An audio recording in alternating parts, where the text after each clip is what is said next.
Major support for the Beethoven Experience is provided by Chris and Betsy Little. Special thanks to WMRA, Public Radio for the Shenandoah Valley, and media sponsor for the Beethoven Experience.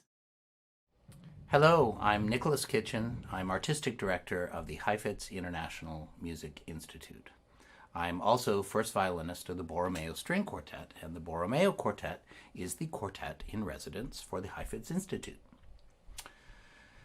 2020 marked a year where really all across the world there were plans for just amazing celebrations of one of our greatest musical heroes and musical contributors to what we can enjoy as human beings, and that is Ludwig van Beethoven.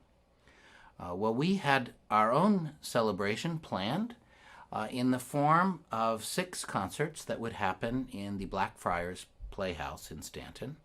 And each one of these concerts would be preceded by a discussion that was a meeting place of myself and Benjamin Rowe from the Heifetz Institute and Paul Menzer from Mary Baldwin University and the College of Visual and Performing Arts, and Ethan McSweeney from the American Shakespeare Center.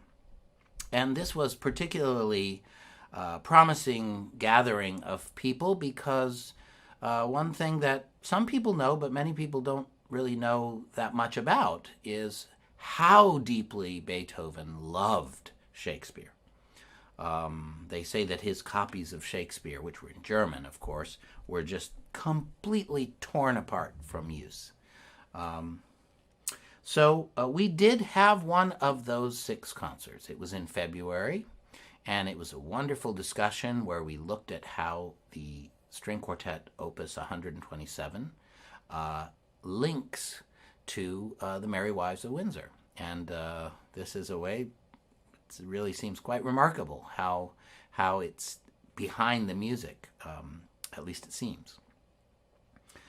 Well, of course, after February, everyone in the world realizes that we were all thrown a terrible challenge that we're still working with and still trying to overcome in the form of the pandemic. And I am so thrilled with the students and the faculty members and the staff and everyone who took what was going to be a Heifetz Institute in Stanton at Mary Baldwin University and transformed it into a thriving virtual institute. Well, part of that was that we took those concerts that would have happened at the Blackfriars Playhouse and we turned them into 6 digital concerts, where we worked with and listened to and investigated many of the Beethoven string quartets. But that was really kind of half the journey. And once the Institute finished, we did decide to keep that journey going in the virtual realm. And so you are now watching the second one of those concerts for the fall of 2020, where we are, in the course of 5 concerts, going to complete the journey through all of the Beethoven string quartets. We decided to do this a little differently than we did over the summer. Over the summer, we kind of investigated many past performances, and that was very interesting and took you to a lot of different places the Borromeo Quartet played in Tokyo and even close by to Stanton in the festival Garth Newell and various other locations, which were all interesting to revisit. But now we're actually going to record these pieces fresh in a loft space that we call the Music Kitchen that we've sort of converted into a little concert hall. And so that you will be seeing that place in a moment and hearing the music from that place.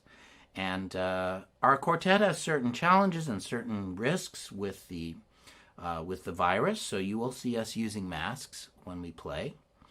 And often at the Heifetz Institute, we encourage standing up when playing, and this is to kind of liberate the energy that goes with the music and give it more ability to kind of shine through the performer.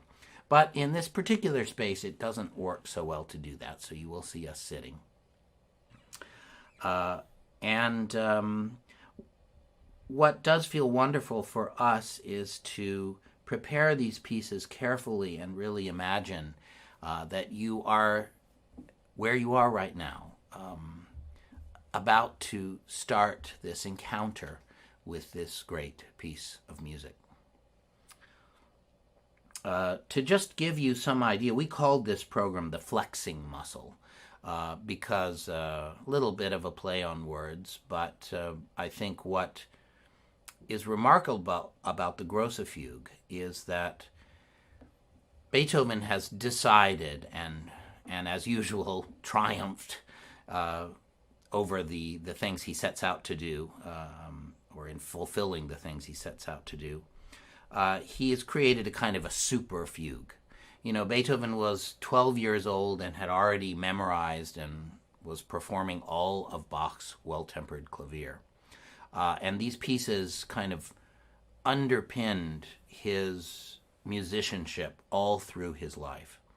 And now, in the last few years of his life, he's arriving at a point where he not only has mastered so many of the different arenas that he experimented with in how music can really bring itself to life, but he has just reached an astounding technical command of composition. And I think this allows him to make a fulfilling answer to Johann Sebastian Bach. And you will be witnessing that in about 35 minutes. The Gross Fugue itself is about a 16-minute piece, and I'll just mention that it has an introduction where it winds through various materials, and then there is a 4-minute fugue of the loudest playing possible, fortissimo, and he's slicing together the parts so every single rhythm kind of fits inside the other rhythm, just this fantastic energy. And that's answered, so that's 4 minutes of this loud music, and that's answered by 4 minutes of the quietest fugue. And this moves very slowly and very smoothly. And it just stays pianissimo, and he gives us all these different shades of pianissimo. Finally, we kind of rise out of it to this forte statement. We have some very silly music, which serves as a kind of almost like a comic relief. And then we enter the third section, which is another 4 minutes of just crazy counterpoint. And you see, counterpoint is viewed correctly as the ultimate technical challenge in composition. But Beethoven himself said about this Gross Fugue that it is somewhat studied and somewhat free. And it is incredible to realize that he is fulfilling all of these dense sort of rules of interlocking, the interlocking of intervals and notes and rhythm, and yet he is free to just have a kind of a wild and ecstatic kind of energy behind what he creates in the music. So yes, this first section is that kind of loud, ecstatic, joyous statement. Then the quietness of the second section. Again, the third section is that kind of almost riotous energy. And by the way, I'll just let you know that one, we in the group call that the Gear Fugue, because he has one theme that's kind of moving very slowly, dee-da-dum, and another that's moving a little faster, da-da-dum, and another that's moving ba-da-dum, and then even faster still, ba-da-dum. And naturally, you can imagine that all these are happening at the same time. And it is incredible. And then the music that used to be soft in the second section comes back in a kind of a glorious, almost like a giant river of sound. And then he does one more time that silly music that kind of provided a little relief. And then the fourth section begins that we kind of call a celebration section. Every version of the theme is there, and they're all just kind of dancing happily through that last section of the piece. Now you notice that was the loud, the soft, the loud, and then the soft. Well, it's a mixture of things in that last section, but a lot of it is soft. That's a kind of alternation, and I even kind of call it a checkerboard construction, where we have a block of something and then a total contrast, a block of that sort of equivalent. Another one, another. It's so a little bit like that grid, or that, as we say, checkerboard or chessboard. Well, that's typical of the whole piece. It's in 6 movements, and I think what you'll feel is a pairing of those movements. The first movement, by the way, begins with bars that reach up, and then they go to piano. And then the next bar is the same as the first one, and it reaches up, and it goes to piano. Now notice that's another one of those checkerboards. Then we go da-da-da-da-da-da-da-da, fast, and then quiet and soft. Da-da-da-da-da-da-da-da, and then soft again. Another one of those checkerboards. Those are just on a very small scale. Well, wonderful energy in the first movement, and just this wide-ranging big movement. And its counterpart, its pair, is this marvelous 2-minute scherzo. And then we go into the third movement, and I kind of joke that it's a little bit like an amazing Christmas tree, where just there are so many ornaments on this tree, and every single ornament is different and wonderful in its own way. And it's just this embellished texture, ornate and wonderful and full of humor. And its pair is the fourth movement. And so that third movement was all in kind of even-numbered rhythms. And then the fourth movement becomes a dance, a danza alla tedesca. And it kind of rolls in contrast to its pair. And it also, you take the opening theme, because of the marks Beethoven puts on them, it also becomes a tiny little checkerboard of contrasts, even within those 4 tiny bars. So we have the big first movement, the tiny second movement, we have the ornate third movement, the rolling fourth movement, and then the final pair of the piece is the cavatina and the Gross Fuge. And the cavatina also has this pairing when it opens. The 3 instruments do a kind of an 8th note thing, and then the violin uses this special kind of accelerating rhythm to answer them. Then they do the 8th notes again, the same accelerating rhythm, again, moving in this checkerboard fashion. It is one of the most gorgeous movements Beethoven ever wrote, and there's legend has it that he himself would come to tears when he would think of the music of the cavatina. In the middle is a section that all the rhythms change, and it goes into a very mysterious key, and there's special markings asking us for special expression, and one of those is the word beklemmt. And at that point, that's sort of saying that the emotion has to just get so excited and upset that it's almost like you're choked up, that you almost can't really keep a constant type of playing. And that's what we're trying to evoke when we play it. It's very moving, almost a little disturbing in a certain way. And it then resolves back into that gorgeous and comforting music that is most of the cavatina.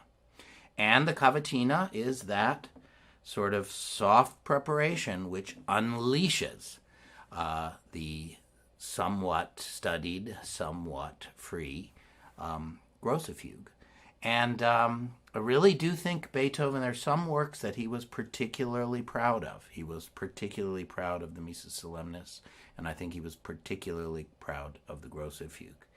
It probably hurt him somewhat that others didn't quite celebrate it as much as he did.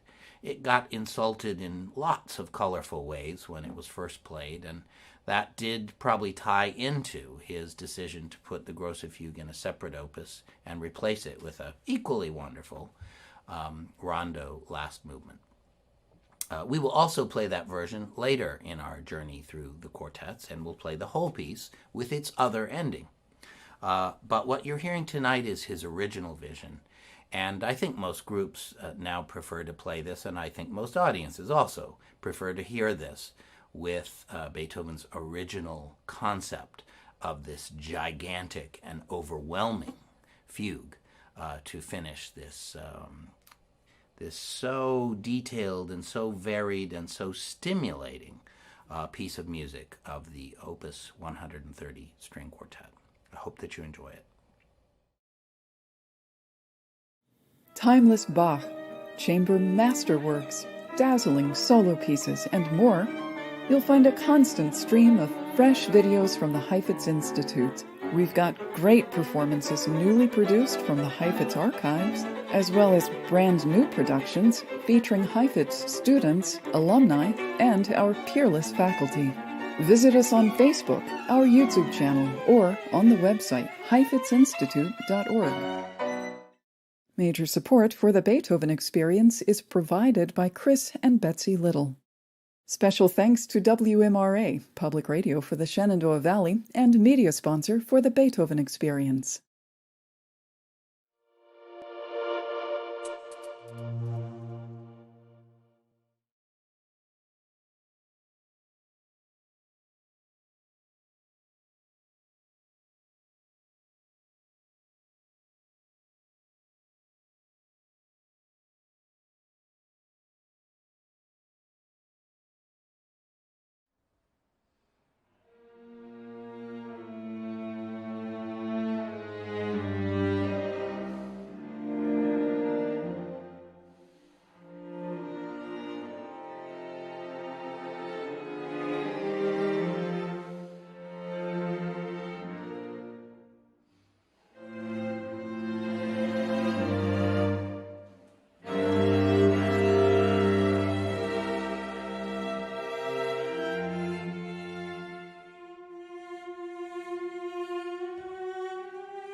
Bach Sundays, Alumni Mondays, Faculty Fridays, and the Video of the Week. The Heifetz Institute serves up great music videos 4 days a week. Subscribe and enjoy dazzling performances in superb productions throughout the year. Find us on YouTube, Facebook, Instagram, and our website, heifetzinstitute.org. Major support for the Beethoven Experience is provided by Chris and Betsy Little. Special thanks to WMRA, Public Radio for the Shenandoah Valley, and media sponsor for the Beethoven Experience. Major support for the Heifetz International Music Institute is provided by Mary Baldwin University, the National Endowment for the Arts, the Virginia Commission for the Arts, and the Community Foundation of the Central Blue Ridge.